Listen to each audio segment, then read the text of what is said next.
History has a dark sense of humor. It watches empires make the same fatal mistakes, century after century, convinced each time that this time is different, but it never is. There's a cycle, 7 precise steps that has toppled every dominant superpower for the last 500 years. Not a theory, not speculation. A documented pattern that destroyed Spain when they ruled the world's oceans, dismantled Britain when they commanded a quarter of the Earth's surface, and vaporized the Soviet Union when they matched America's nuclear arsenal. And right now, in 2025, the United States has already walked through 5 of those 7 steps. Let me be clear about what we're discussing here. This isn't about politics. This isn't about left versus right, or which party you support. This is about mathematics, economics, and the cold reality that empires don't collapse because they're unlucky. They collapse because they follow a predictable sequence of decisions that always leads to the same ending. The terrifying part isn't that America might be heading toward collapse. The terrifying part is that we're not heading toward it. We're already deep inside the cycle. We've completed most of the journey. And just like Spain in 1600, Britain in 1945, and the Soviet Union in 1989, most people won't see it coming until it's already happened. Think about that for a moment. 3 superpowers, 3 different centuries, 3 different economic systems, mercantilism, capitalism, communism, yet all 3 followed the identical 7-step sequence to their end. What if the cycle isn't about the system? What if it's about human nature, about the inevitable consequences of unchecked power, unlimited spending, and the refusal to face uncomfortable truths? Before we examine where America stands today, you need to understand what each step actually looks like, not in abstract terms, but in the real decisions that real leaders made. Believing they were securing their empire's future while actually guaranteeing its destruction. The pattern is clear. The evidence is overwhelming, and the clock is ticking. Let's trace this cycle through history and discover exactly where we are right now. Spain wrote the original playbook for imperial self-destruction, and they did it while sitting on the greatest fortune in human history. After conquering the Americas, Spanish galleons hauled home mountains of gold and silver, 200 tons annually by 1550. Over 400 tons by 1600, they literally controlled the world's money supply. The Spanish real was accepted everywhere. Kings across Europe borrowed in Spanish currency. Spain was, by every measure, invincible. Then came step 1. Imperial overstretch. King Philip II couldn't resist flexing Spain's newfound wealth. Wars erupted simultaneously across 4 continents against the Ottomans in the Mediterranean, against Protestant rebels in the Netherlands, against England's navy, against France in Italy. Military spending consumed half of Spain's entire revenue, and still, it wasn't enough. Step 2 arrived swiftly, monetary debasement. When tax revenues couldn't cover the bills, Spain did what failing powers always do: they cheated. They started mixing copper into silver coins. A coin marked as pure silver became 50% copper, then 75%. The face value stayed the same, but the actual worth plummeted. By 1600, Spanish silver coins barely contained any silver at all. Merchants refused them. Inflation exploded. Step 3 was inevitable: the debt trap. Spain borrowed from Italian bankers, German financiers, anyone with capital. Then came the bankruptcies: 1557, 1560, 1575, 1596. For defaults in 40 years, each time, they restructured, promised reforms, and immediately went back to borrowing. But here's where the story gets fascinating, and here's what most people miss about Spain's collapse. Step 4 wasn't military defeat. It was the death of productivity. When you have unlimited money flowing in from conquered lands, why produce anything yourself? Spanish nobility considered work beneath their status. Manufacturing collapsed. Agriculture stagnated. All that American silver flowed straight back out to buy French wine, Italian silk, and Dutch goods. Spain became a conduit. Wealth poured in and immediately poured out. They produced nothing, built nothing, innovated nothing. And when those silver mines inevitably depleted, when production dropped, the entire house of cards disintegrated. Fast forward 3 centuries, Britain stood where Spain once did, at the absolute peak of global dominance. The British Empire sprawled across 25% of Earth's land surface, governing 400 million subjects. The pound sterling was the world's reserve currency. Every major trade contract was written in pounds. Every central bank held British bonds. London was the undisputed financial capital of humanity. Then came 1914. World War I presented Britain with an impossible choice: stay neutral and watch Europe burn, or fight and potentially bankrupt the empire. They chose honor over economics. They chose to win at any cost. The cost was everything. Step 1 struck during the war itself: overextension beyond recovery. Britain had military commitments spanning 6 continents: India, Africa, the Middle East, the Pacific. The war added massive operations across Europe. The financial hemorrhaging was catastrophic. Over $40 billion spent, equivalent to $1 trillion today. Britain borrowed primarily from America, transforming from the world's creditor to its debtor.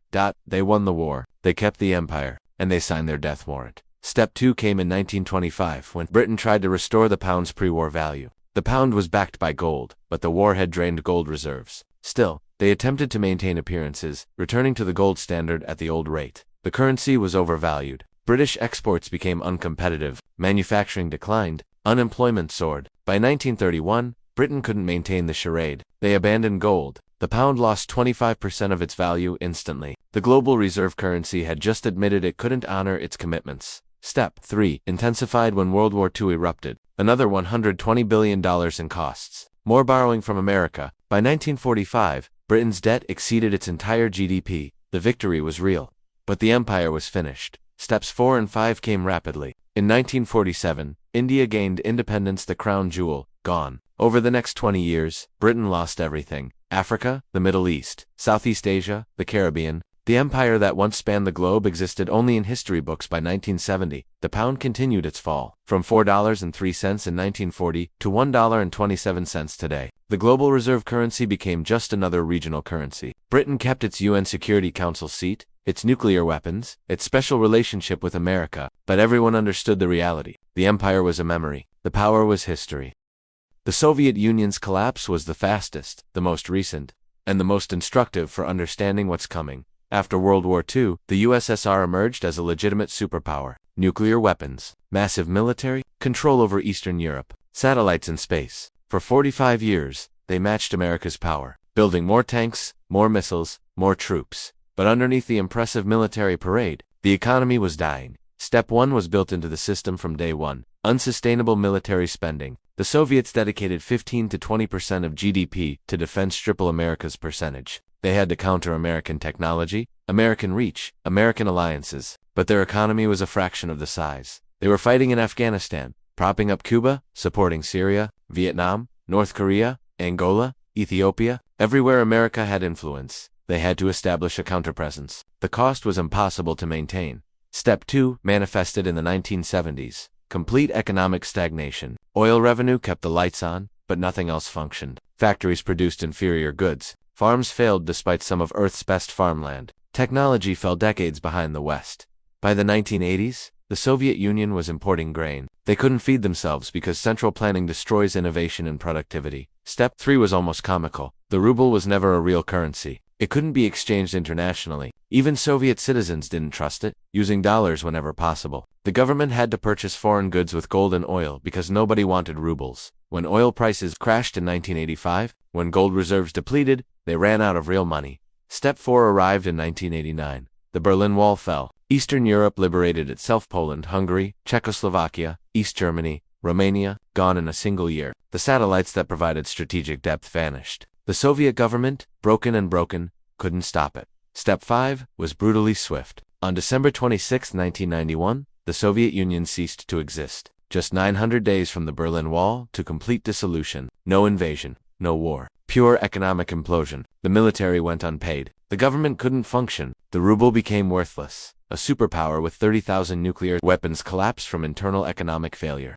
The cycle had completed again. Now we arrive at the uncomfortable present. The United States has walked through 5 of the 7 steps. Step 1 is obvious. Military America maintains over 750 military bases across 80 countries. With troops in 150 nations, we're committed to defending Europe through NATO, protecting Japan, South Korea, the Philippines, while simultaneously countering China, Russia, and fighting in the Middle East. Our military budget exceeds $850 billion, annually, more than the next 10 countries combined. And it's insufficient. We're stretched impossibly thin. If China invades Taiwan while Russia attacks NATO territory, while Iran closes the Persian Gulf, we cannot respond to all simultaneously. We're overextended, exactly like Spain, Britain, and the USSR. Step 2 is undeniable. Monetary debasement. Since 1971, when Nixon ended dollar-gold convertibility, we've operated on pure fiat currency. The money supply has increased 400% since 2000. We've printed over $6 trillion since 2020 alone. The dollar has lost 98% of its purchasing power since 1971. We're not mixing copper into silver coins like Spain, but we're printing unlimited paper. The mechanism differs. The result is identical. Step 3 is accelerating, the debt spiral. America owes $36 trillion to 120% of GDP. Interest payments alone approach $1 trillion annually. We're spending more servicing debt than on defense. We run deficits every year, $1.8 trillion in 2024 during peacetime with economic growth. We're borrowing to pay interest on previous borrowing. That's the textbook definition of a debt spiral. Step 4 is here. Loss of productive capacity. America doesn't manufacture anymore. We design, finance, and consume, but we don't produce. Our manufacturing base has moved to China, Mexico, and Vietnam. We import $800 billion more than we export every year. We're dependent on foreign supply chains for medicine, electronics, steel, even military components, like Spain importing everything while silver flowed out. We import everything while dollars flow out. Step 5 is undeniable. Social decay. Institutional trust has collapsed. Crime rises. Homelessness explodes. Drug overdoses kill 100,000 Americans annually. Fertility rates are plummeting. Political dysfunction is total. We can't agree on anything, fix anything, or build anything. The signs are everywhere. We're at step 5 of 7. The USSR reached step 5 before total collapse. So did Britain. We're not approaching the danger zone. We're deep inside it. Step 6 and 7 are loss of reserve currency status and sudden collapse. We're seeing early warnings. BRICS nations developing alternatives. Central banks buying gold. China and Russia trading without dollars. Saudi Arabia accepting yuan for oil. That pattern doesn't care about American mathematics is indifferent to our beliefs. 3 empires followed this cycle. Each believed they were different. Each was wrong. The only remaining question is timing. Maybe 10 years, maybe 5, maybe less, but the cycle once begun completes itself. History is watching to see if we'll be the first to break the pattern, or the fourth to prove it true.